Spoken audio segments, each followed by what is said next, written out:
ittisaa ummanni mormoriin edaa jirri abbayya jedhuani qaba mormoritti an beeka akkuma laga mormor sana ittifni kana ittisa laga gibeeti.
Magaalaan kun yeroo mootummaa wayyaanee keessaa Oromiyaa irraa murame naannoo kibbaatti dabalame.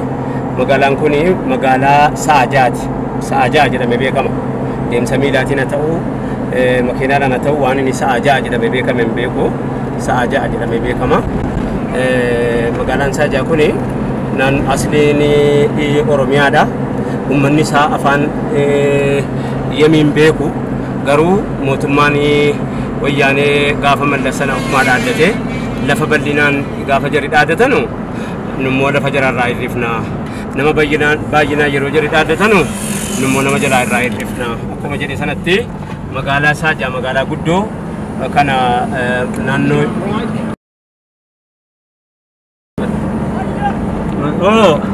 kun uummanni uummata Oromooti. Uummanni kun uummata Oromooti. Afaan biraas hin qabanu.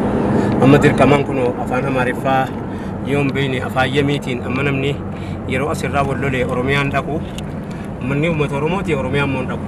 Maaliif jennaan osoo inni Oromoo ta'ee jiru isin uummata Yemiiti jedhamee waraqaa eenyummaa Yemii baatee deema. Waraqaa eenyummaa Yemiitiin baatee deema. Akka seenaatti immoo abbaan Jifaarii gara Jimmaa fi Yemiin eessatti akka wal daangeessanu daangaa ka'anii jiru. Mukatu dhaabatee jira, adaamiin dhaabatee jira, waleensuun dhaabatee jira muktii adda ta'e. Waleensuun dhaabatee jiru sun mootummaan darbee akka waan muranii kaasaniiti garuu uummanni Oromoo naannoo kana hin beeka. Namni irratti ajjeefame kun naannoo kana namni irratti meeqa dhume yeroo lammaffaa marsaa lammaffaatti dhume jechuudha. Tokko dhiyeenya kana lafa masjiidaaf madrasaadhaa kenname. Poolisootaa irraan poolisiin irratti nama keenya fitte kan dhume sunis Oromoodha. Poolisoota Yemiitu immoo fite namni jaraaf gaafatan jiru. Amma abbootiin qabeenyaa Oromoo warri Yemiin keessa jiran asirraa baqatanii jiran namni akka Adnaan namoota baay'een nuti beeynu jechuudha. As keessaa ari'atamanii jiru.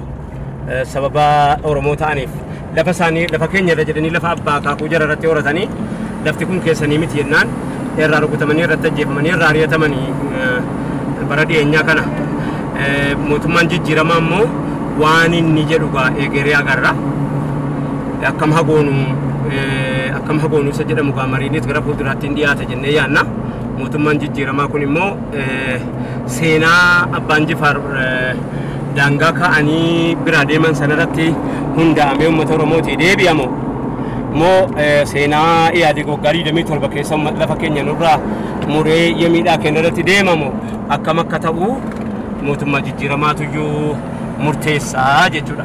Mootummaa jijjiiramaa caalaa immoo uummata naannootu murteeffata. Uummanni naannoo kana qubatee akka jiruuni uummata Oromooti. Uummata Oromoo naannoo Jimmaati jechuudha. Lafti garuu amma dhufee kun as ga'utti hammuma kana foofaatti achi hidhan jechuudha. Daangaa abbaan Jifaar kaa'an biraa dabarfatanii magaalaa sa'a ja'a kutanii achi kennanii kaanii kunu as dhufanii lafa gama sanaallee yemiif kennani kunu wanni kennameef filaa bosona gama sanaa kan uummata Jimmaati garuu dabuubii cirate warra kibbaatu akka warra kibbaa jechuun warra yemii akka inni ciratu godhame wanni inni godhame bulchiinsa naannoo yemii akka inni ciratu wanni inni godhameef uummata lamman wal nyaachisuuf mootummaa yeroo sana aangoorra ture abbaa duulaati akkamitti akka murteeffameetiif immoo isaan keessa wallaalanuu dhiibbaan isaan irra jiraachuu wajjiniin wallaalanuu kana wanni isin argaa jirtan kun kana.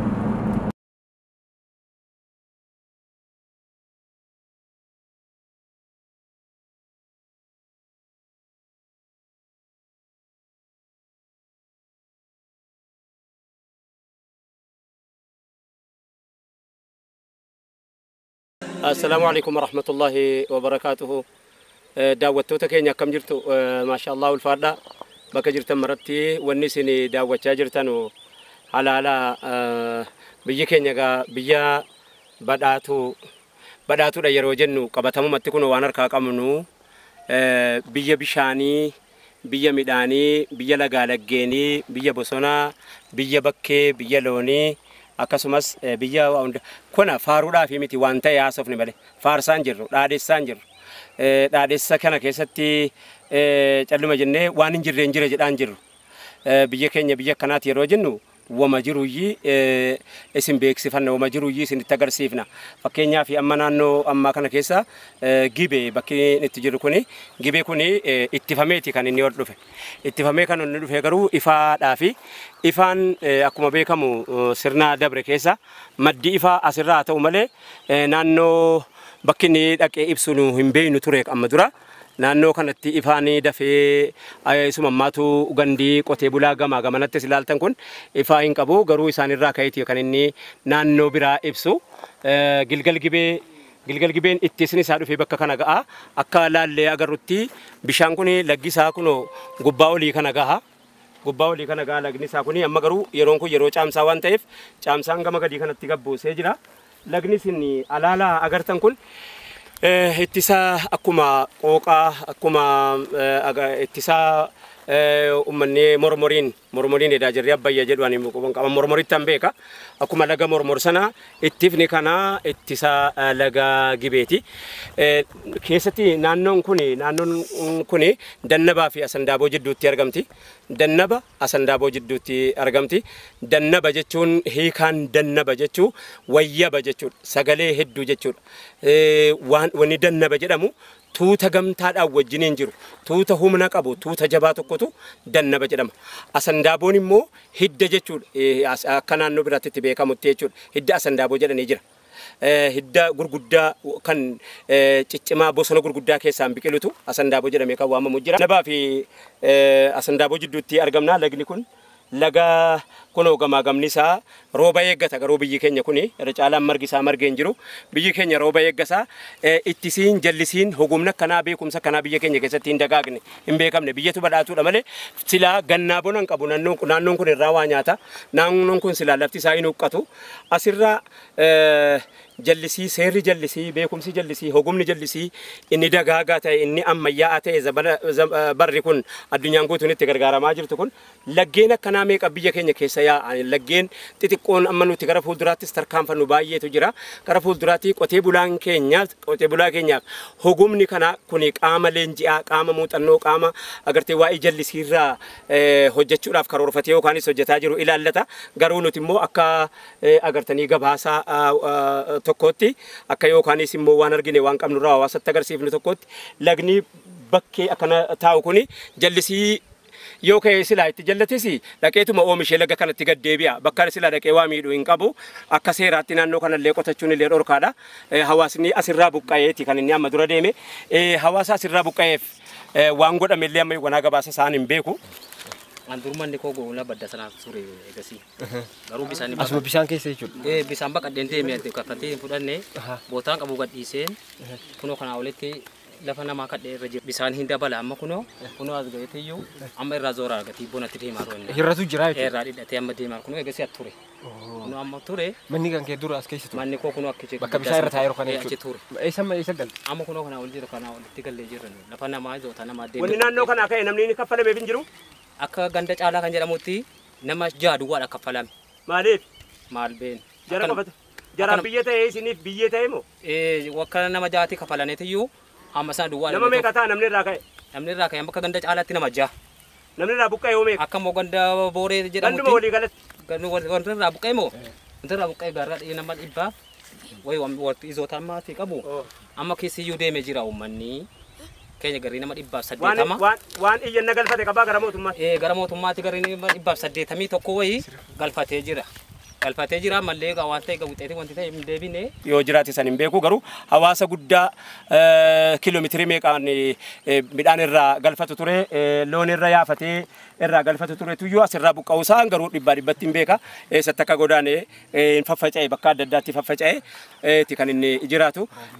Garuu laga kanarraa qofatu hin ta'in laggeenuma biyya keenyaa keessaa jallisii akka keessatti baha Harargeetti uummanni fayyadamu. Hawaasni baha Harargee utuudhuma hogomni ammayyaa'aa hin dhufin laga jallisiitti fayyadama. Biyyi isaa yeroo hunda bonaa ganna yeroo hunda biyyi isaa lafa dhabe malee nama baay'ee nama hojii hojjetu nama biyyi isaa hogeessaa qotee bulaa qabu baay'ee qaba. Kana wanni silaa ta'uu qabu isa Harargee as fidanii isa asii Harargee silaa wal keessa oofuun silaa jiraatte inni si dhaqee muuxannoo ittiin biyyarraa waa oomishu argatee dhufa. Inni achi as dhufummoo dhufee naannoo kana akkatti magarsanullee wal keessa oofuun bifuma ammayyaa'aan ta'inittuu hin danda'ama ture. Qophiin keenya kun qophii dhaqaa galaatii galatoomaa. Assalaamu alaikum warahmatullahi wabarakatuh.